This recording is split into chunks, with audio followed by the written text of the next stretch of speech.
I'll just say, while my presentation is being uploaded, I want to just congratulate Alexandre. Alexandre is a visiting scholar from Brazil, and English is his third language. So he did a great job on the project, but he also practiced really hard to deliver this presentation today. So thank you, Alex. Yeah. I only know one language, so I'm impressed.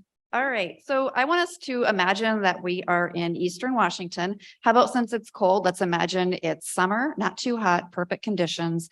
And what we're doing here is we're going to be looking at a progress report on a project that we initiated in 2018, where we're looking at the impacts of different organic nitrogen fertilizer sources and rates in an organic blueberry field in Eastern Washington. So before I go any further, I want to acknowledge Dr. Joan Davenport and Dr. Gabe LaHoo. They are collaborators on this project and provide the soil science expertise, as well as Miss Gwen Hoheisel, who is an extension specialist there. And then I want to acknowledge all the co-investigators that you see listed there for all of their technical support. So some of you may already know this, but Eastern Washington is a significant producer of organic blueberries. In fact, they lead in organic blueberry production in the nation. That's why we're focused on this aspect of nutrient management within this unique production region. Now, very little organic research has been done on organic blueberry and nutrient management, particularly for the unique climatic conditions in Eastern Washington. Eastern Washington has unique soil characteristics. So the native pH is anywhere from 7.2 to 8.2. And growers do acidify the soil initially with elemental sulfur, and then they will sometimes follow up with acidified irrigation water. But that alone just changes the soil chemistry and the potential behavior of nutrients that they're applying, including nitrogen. The climate is different as well. Hotter summers, we tend to see greater productivity from the plant, indicating there might be greater nutrient demand relative to where recommendations are coming from that we often look to, like Oregon State, and the fertilizer sources vary there as well. So I would be remiss to mention Dr. Bernie Strick at Oregon State University. She's since retired, but she did a tremendous amount of research on organic nutrient management. But that was all done in Western Oregon or west of the Cascades, where the soil conditions, as well as the fertilizer sources and the plant growths, were quite different. But she did find some things that I think are worth mentioning here. So first, she found that cultivars responded differently to organic fertilizer treatment. Specifically, when she looked at Duke and Liberty, she found that fertilizer source had no effect on yield of Liberty, but it did for Duke. And Duke preferred feather meal over fish emulsion. And that's what this figure here is trying to show. So we have Duke yield and Liberty yield with yield on the y-axis. And this study was done from 2008 to 2016. And overall, they found a 35% yield difference based on fertilizer source in Duke. They also found that higher yields were found with lower rates of nitrogen, around 65 pounds per acre, and that the high potassium content in the fish emulsion was likely suppressing the yield of Duke. And that's important to remember later on when I talk about potassium in the leaves of the samples that we looked at in Eastern Washington. In addition, some of these fertilizer sources like fish emulsion can be high in salts or EC, and that's something to watch for because blueberry is more sensitive to salts. So that brings us to the objectives of this study. Our objective was to evaluate different commercially available organic nitrogen fertilizer sources and rates on select plant and soil variables within a commercial blueberry field in Eastern Washington. This work is ongoing, so this is really a progress report, particularly for some of the Eastern Washington growers that might be tuning in. So the procedures for the study, again, we started this in 2018 on a commercial Duke field in Prosser, Washington. It was 4 years old at the time that we started the study. A little bit about the design. It was a split plot design with a randomized complete block and 4 reps.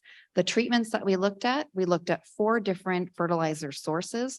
Wise Organic, which is made from digested plant material. You can see the analysis after the list of the source in parentheses.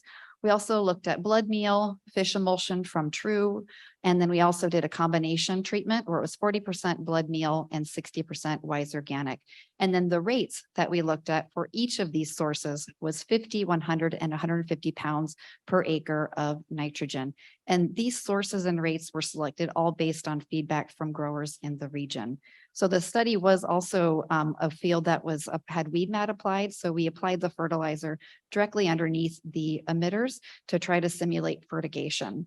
And then we also supplemented phosphorus and potassium up through 2020 so that we were looking at differences in organic nitrogen source, not differences in potassium and phosphorus as well.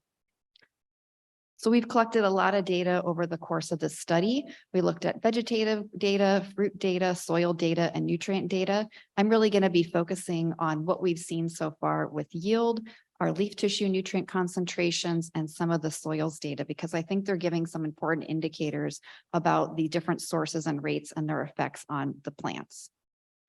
So here is our yield data. This figure is a little complicated, but I wanted to show how yield has changed over time. So each figure here represents the year 2018 all the way through 2022. We have yield in pounds per bush on the y-axis, and on the x, we have our fertilizer source and rate. We're going to try to keep the colors consistent. So this orange pink color is blood meal. The green is our combinations with blood meal and wise organic. Blue is fish emulsion and purple is wise organic. And within each of those, we have our different rates. So overall, we saw year effects. We saw year by rate interactions, source by rate interactions. It's pretty complicated, but I'm going to try to point out some key trends so far. So first, 2021, 2022, very clearly there was the yield declines. And that is not something we're attributing anything to our fertilizer treatments. That's partially due to poor pollination that the grower is currently working through on that particular field site. Overall, though, we're not seeing any consistent effect on our treatments on crop yield. Now let's look at tissue nutrients. So this is going to be an overall big picture view because this is a summary from 2018 through 2022 on total nitrogen, phosphorus, potassium, and calcium.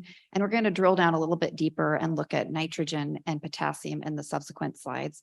But just to orient ourselves, this is our fertilizer source. This is our rate of nitrogen. And at the bottom, we have our sufficiency standards from Oregon State University and Eastern Washington. And these were developed in collaboration with Dr. Joan Davenport from Eastern Washington. So just the things I want to mention about phosphorus, it was within sufficiency ranges throughout the study. And then for potassium, or excuse me, calcium, also it was in sufficiency ranges. It does tend to be on the higher end of the sufficiency range, and that's just due to the calcareous nature of the soil there.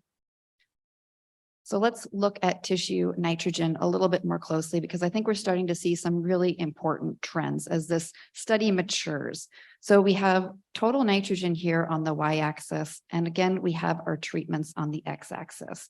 Each of these bars represents year from 2018 to 2022. And I did this because I wanted you to see how the changes over time in leaf tissue nitrogen.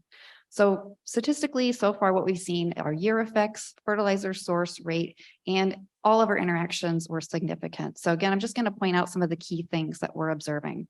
So levels of nitrogen declined in 2021 and 2022, especially for our blood meal, as well as our combination rate that contain blood meal at low rates. And I think this is due to the fact that even though we're doing a 4-to-1 dilution of blood meal and water, it's just not really getting into the plant roots and providing sufficient nitrogen.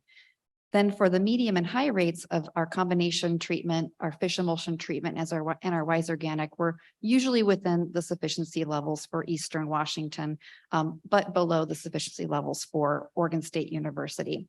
And so what I've done here in this light pink color, that's the WSU tissue nitrogen sufficiency recommendations, and in orange is Oregon State University. I think really the takeaway here is it's important to look at sufficiency standards developed for your region, not outside of the regions. I'm not concerned about the nitrogen for these particular treatments at the medium and high rates. Now, leaf tissue potassium. This figure is similar to the one previous. So leaf tissue potassium on the y-axis, our treatments on the x-axis, and each bar represents year. And again, we have our sufficiency standards for Washington State and Eastern Washington and for Oregon State University. So our potassium levels were well beyond the sufficiency levels for Eastern Washington and for Oregon. And this is important because there have been some really good studies from Dr. Strick's program that show high potassium levels in the leaves is correlated with yield declines in blueberry.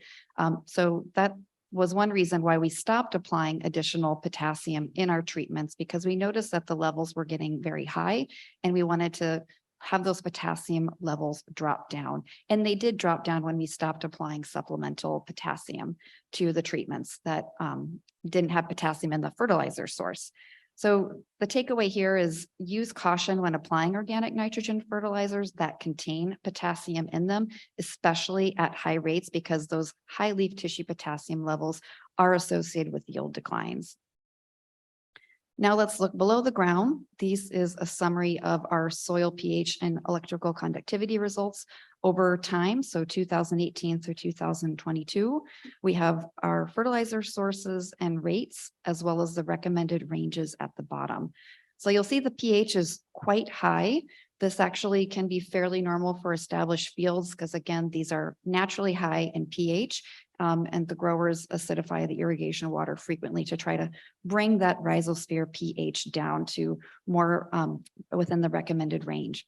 The key thing I want to focus in on, though, is the electrical conductivity measurements. So the recommended range for blueberry is 1.5 to 2.0. And I want you to just kind of notice all of our treatments are above that level. So definitely need to be careful about EC levels. This could be some additional reason why we're not getting sustained high yields in these field sites, particularly for our treatments that contain Wise Organic at high rates. Wise Organic in general has higher EC levels of all the fertilizers we're looking at. And you'll see at our high rate, we have a very high EC level. And then in our combination treatment, which includes Wise Organic, also has high EC levels. So these are two figures prepared by Dr. Gabe LaHoo. So what Dr. LaHoo was doing is he looked at these different fertilizer sources and looked at their net inorganic nitrogen mineralization to get a sense of how they differ in release of nitrogen. And he did this at 55 degrees Fahrenheit and 65 degrees Fahrenheit, which matched the soil temperatures for the region. So we have our different treatments and we have on our y-axis inorganic nitrogen release over the period of our incubation time. And if you're curious, this zero invert, this is soil from the field site that had no additional fertilizer added. And then we have a control, which is from a site that was not amended or used to grow blueberry. Some of the key takeaways here is that the initial mineralization or release of nitrogen was most rapid for our fish emulsion treatment, and net mineralization was generally lower for Wise Organic. And then soil temperature really didn't have that much of an effect initially on that mineralization, but it became more pronounced over time, as you can see here, as we compare 55 and 65 degree Fahrenheit incubation temperatures. So what are our conclusions to date? Again, I just want to say this is now year 5 of a 6-year study. So it's really valuable to look at how these perennial plants respond over time to these different fertilizer source and rate treatments. But these results are still preliminary and we're continuing to collect and analyze data. So the lack of a yield response or consistent yield response combined with our tissue nitrogen rates, to me suggests that the medium rates are going to be sufficient for yield optimization in Eastern Washington organic blueberry fields. Blood meal alone, I worry about that being a sufficient source of nitrogen just based on the challenges we have getting it into solution and getting it into the root zone. And also with our application timings, we apply it about 2 weeks before bloom to try to let it mineralize and get into the soil. That might just be a little bit too early for it to be available to the plant roots.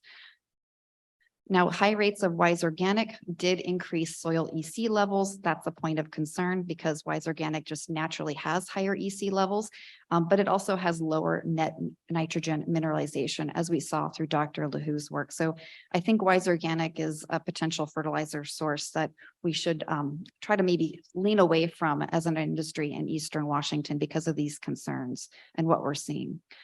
Initial nitrogen mineralization was most rapid for our fish emulsion treatment. And then moving forward, we're advising growers to look for organic fertilizer solutions with low to no potassium. And this applies both to Eastern Washington as well as Western Washington, because we have the same issue or potential issue with potassium issues as well. And then also to look for fertilizers with low EC levels to avoid salt damage and salt stress. And then leaf potassium concentrations really focus, especially in organic situations, to monitor them annually, because again, high leaf potassium is associated with reduced yields. And then just to keep monitoring soil and pH and EC levels so that they can be managed appropriately if they start getting outside of the recommended ranges. So with that, I'm almost at time. I just want to acknowledge funding from the Northwest Center for Small Fruits Research and the Washington Blueberry Commission, as well as the Grower Cooperator. They know who they are, but I didn't list them, as well as all of the donations from the companies here you see listed here for products and all the technicians and students that contributed to this project as well. And so with that, thank you for your attention. I don't know if I have time for questions, but I'd be happy to take any if so. We could do a couple quick questions. Okay, thanks, Micah. If anyone has a question.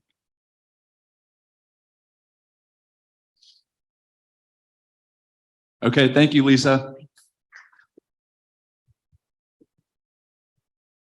And that concludes this speaker session. So pesticide credits will be in the back corner if that's what you're looking for. We will have a tight turnaround between now and the next session, which is in here at 10 o'clock.